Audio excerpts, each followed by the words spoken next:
नमस्ते दोस्तों, आपका हमारे चैनल पर स्वागत है। आज हम एक नए कहानी के साथ है, तो बिना किसी देरी के चलिए शुरुआत करते हैं। मुकेश और मैं एक ही कंपनी में काम किया करते थे। एक रोज हमें ट्रेनिंग पर भेज दिया गया। हमारी इससे पहले औपचारिक बातें ही हुआ करती थी, पर ट्रेनिंग पर हमें एक दूसरे को जानने का मौका मिला। हमें कमरे में एक साथ ही रुकना था। साथ रहकर हम आपस में काफी घुल मिल गए थे। अक्सर रात को मुझ पर से चादर हट जाती तो मुकेश मुझे चादर ओढ़ा दिया करता था। मैंने उससे पूछा, क्यों जागते रहते हो रात भर? मेरी तो आदत है करवट बदल बदल कर सोने की, चादर तो टिकती ही नहीं। मुकेश ने मेरी बात का कोई जवाब नहीं दिया। अगले दिन वो कुछ शांत नजर आने लगा। रात को सोते समय मुकेश ने जो मुझे बताया वो न केवल दिलचस्प था, बल्कि कुछ ऐसा था जो मैंने ना तो कभी सुना ना ही कभी महसूस किया। ऐसा कम ही देखने को मिलता है। बात केवल विश्वास की रह जाती है। मुकेश ने कहना शुरू किया, आप शायद यकीन ना करें, 2003 का साल था। टीवी देखना, लाइब्रेरी जाना, दोस्तों से मिलना जुलना मेरी दिनचर्या बनी हुई थी। ऐसे में एक दिन मैं अपने दोस्त से मिलने उसके घर गया हुआ था। पता चला मेरे छोटे भाई रमन की तबीयत खराब है। मैं तुरंत घर को निकल पड़ा। वहाँ देखा परिवार के सभी लोग मौजूद हैं। रमन जोरों से चीख रहा है, जैसे उसे किसी तरह का दर्द हो रहा हो। उसकी हालत बिल्कुल भी देखने लायक नहीं थी। 3-4 लोग भी मिलकर उसे संभाल नहीं पा रहे थे। पिताजी ने कहा, इसे तुरंत डॉक्टर के पास ले चलते हैं, पर माँ ने मुझे चुप रहने का इशारा किया। रमन चीखता और बेहोश हो जाता। रमन की चीखें अब भयानक होने लगी थी। कोई उसका सर दबा रहा था, कोई उसकी छाती मर रहा था। नानी ने कहा, इसे पूजा घर में ले चलो। इतना सुनते ही रमन जोरों से चीखा। शायद ये बात उसे पसंद नहीं आई। उसे घसीटकर पूजा घर में लाना पड़ा। यहाँ वो और भी जोरों से चीखने लगा। उसे संभालना मुश्किल हो रहा था, तो हमने उसे कुर्सी से बांध दिया। फिर नानी ने उससे प्रश्न किया, बता कौन है तू? सुनकर रमन गुस्से में भर गया। उसका सर और छाती अब भट्टी की तरह तपने लगे। उसे अब संभालना मुश्किल हो रहा था। नानी ने फिर कहा, बता कौन है तू? इस बार रमन ने गुस्से में अपने दांत पीस लिए। उन दांतों को किटकिटाने की आवाज मेरे कानों में दर्द करने लगी थी। उसके बदन की सारी हड्डियां कड़क रही थी। आखिर में उसने अपनी जबान बाहर निकाली, जो काली पड़ चुकी थी।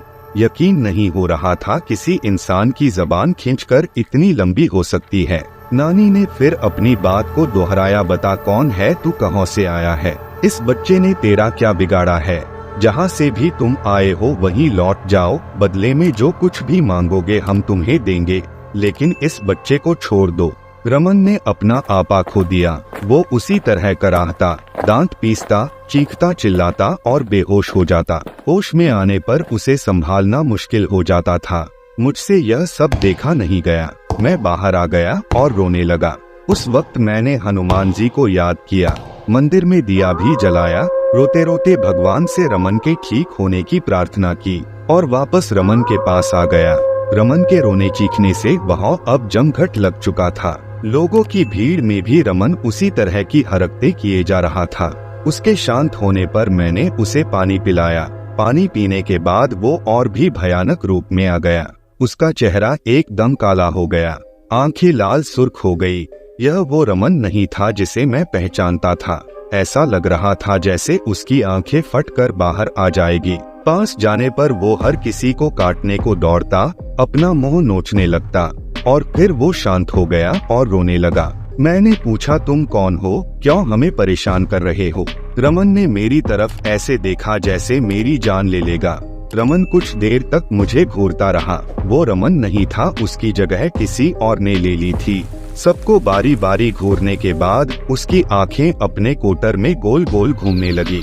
ऐसा नजारा जीवन में पहली बार ही देख रहा था, बल्कि मैं तो कहूँगा यह सब कुछ जीवन में पहली बार ही देख रहा था। वो चीखना चिल्लाना, वो भयानक सी हंसी, वो दांत पीसना, किटकिटाना, दर्द में कराहना, हड्डियों का एक साथ कड़कना, सब कुछ एक मनहूसियत में बदल चुका था। फिर रमन ने एक लंबी सांस खींची और छोड़ी। उसकी सांस की दुर्गंध इतनी थी, सब अपना मुंह ढककर घर से बाहर निकल गए और वो पागलों की तरह हंसा। वापस अंदर जाने पर रमन फिर सभी को घूरने लगा। हमने वापस उससे पूछा, कौन हो तुम? फिर वो एक औरत की आवाज में बोला, मैं शार्डोल की हूँ, मैं हूँ तंत्रा। इसने मुझे जगा दिया है, मैं इसे नहीं छोड़ूंगी, इसे अपने साथ लेकर जाऊंगी। और हंसने लगी। हमने कहा, जो तुम मांगोगी हम तुम्हें देंगे, पर इसे छोड़ दो। वो दुष्ट आत्मा अब अपने पूरे रूप में आ गई और बोली, मुझे एक मटकी, 4 नारियल, चुनरी, सिंगार का पूरा सामान लाकर दो तो मैं चली जाऊंगी, नहीं तो इसे अपने साथ ही लेकर जाऊंगी। जल्दी करो, दफा हो जाओ, ये सामान लेकर ही आना, वरना इसे तो मैं चबा जाऊंगी। और हंसने लगी। हम सबके चेहरे पीले पड़ गए। माँ और मैं तेजी से बाजार की तरफ निकले। रास्ते में माँ रोने लगी तो मैंने उन्हें दिलासा दी, सब ठीक हो जाएगा माँ। माँ बोली, कुछ भी ठीक नहीं होने वाला मुकेश, मैंने तुझे बताया नहीं, इसने जब अपना पहला असर दिखाया था तब रमन को क्या हुआ हम समझ ही नहीं पाए थे। रमन के साथियों ने हमें बताया, उस दिन रमन के ऑफिस में मीटिंग थी, सब आपस में हंस बोल रहे थे, सब कुछ ठीक था कि अचानक रमन की तबीयत बिगड़ने लगी। रमन ने सामने रखा गिलास उठाया और पानी पिया। पानी पीते ही रमन बेहोश हो गया। उसके साथी चौंक गए। 2 लोगों ने मिलकर उसे टेबल पर लिटाया। उस समय उसकी आंखों से आंसू बह रहे थे। वो अपनी साथियों से कुछ कहना चाह रहा था, लेकिन उसके मुंह से एक शब्द भी नहीं निकल पा रहा था। उसके साथी उसे हॉस्पिटल ले गए। हमें जैसे ही सूचना मिली हम सभी वहां पहुंच गए। कुछ देर बाद रमन ठीक हो गया। क्या हुआ उसे खुद भी कुछ मालूम नहीं था। उसे इतना याद था कि वो बेहोश हो गया था।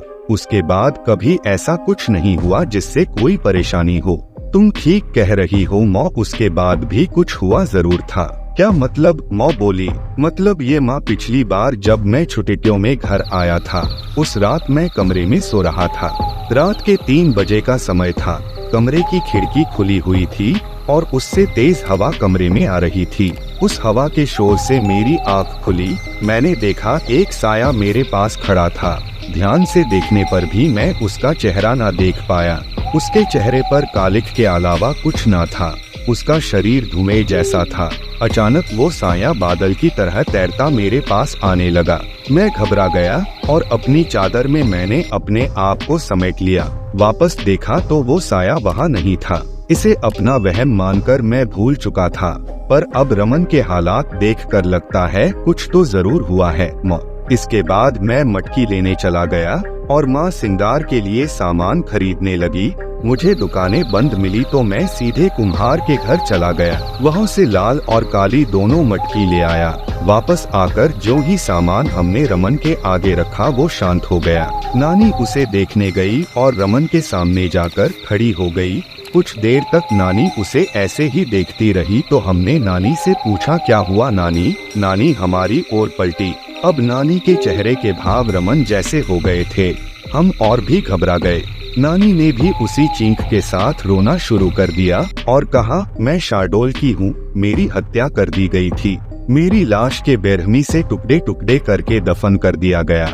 मुझे इंसाफ चाहिए। मुझे जहाँ गाड़ा गया वहाँ ये लड़का पेशाब कर आया। मैं सोई हुई थी, इसने मेरा अपमान किया और मुझे जगा दिया, पर अब मुझे कुछ नहीं चाहिए, मैं जा रही हूँ, मुझे रास्ता दो। हमने पूछा, तुम इसे दोबारा परेशान नहीं करोगी? वो बोली, नहीं, इसने मेरा अपमान किया जिसकी सजा मैंने दे दी, अब मुझे जाने दो। और नानी बेहोश होकर गिर गई। हमने नानी को संभाला। इतनी देर में रमन भी सामान्य हो चुका था। हमने रमन को भी कुर्सी से खोल दिया। फिर कुछ दिन और बीते। रमन को काम के लिए भोपाल जाना पड़ा। रमन और ऑफिस के कुछ लोग होटल में रुके।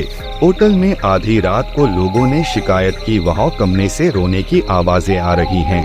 होटल कर्मी ने जाकर देखा तो वो आवाजें रमन के कमरे से आ रही थी। कमरा अंदर से बंद था तो होटल कर्मी ने दूसरी चाबी से कमरे का दरवाजा खोला। सामने रमन था, होटल की चादर में पूरा लिपटा हुआ और जमीन से 2 फुट ऊपर हवा में उसका शरीर तैर रहा था। उसके मुंह से अजीब अजीब आवाजें आ रही थी। इस भयानक नजारे को देखकर उन लोगों के दिल दहल गए। कुछ लोग तो भाग खड़े हुए। बाकी लोगों ने रमन को पकड़ा तो वो चीख पड़ा और चिल्लाने लगा। लोगों ने पुलिस को फोन कर दिया। शांति भंग के आरोप में पुलिस रमन को ले गई। उसके साथियों ने उसे छुड़ाया। उसके बाद रमन का लगातार यही हाल रहा। किसी ने मांडल के जंगलों में एक तांत्रिक होने की बात हमें बताई, शायद वो रमन को ठीक कर सके।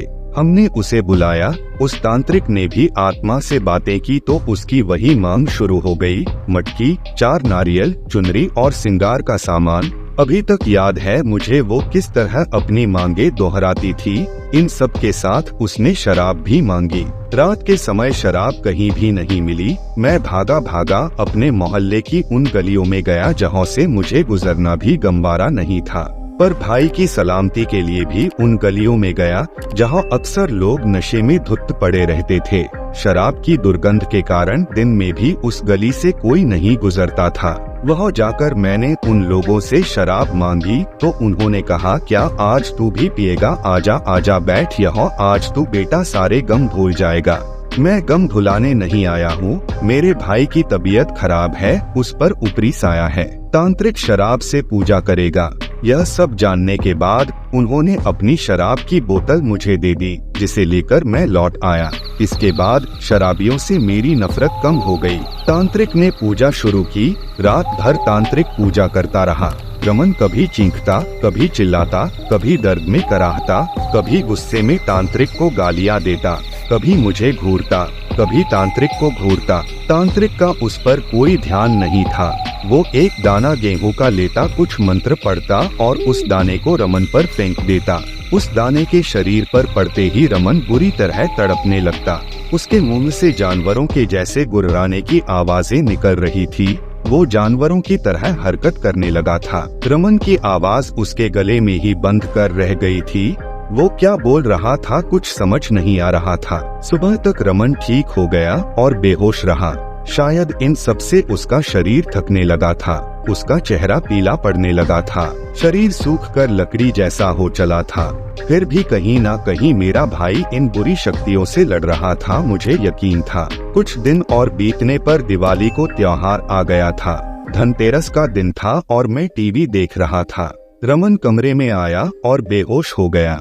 मुझे लगा वापस वही सब शुरू होने वाला है, तो मैंने उसे कुर्सी से बांध दिया। रमन थोड़ा होश में आया और उस आधी बेहोशी की हालत में उसने मुझसे कहा, भाई अब मैं नहीं बचूंगा, मैं खत्म हो जाऊंगा। ये सुनकर मेरी आंखों से आंसू आ गए।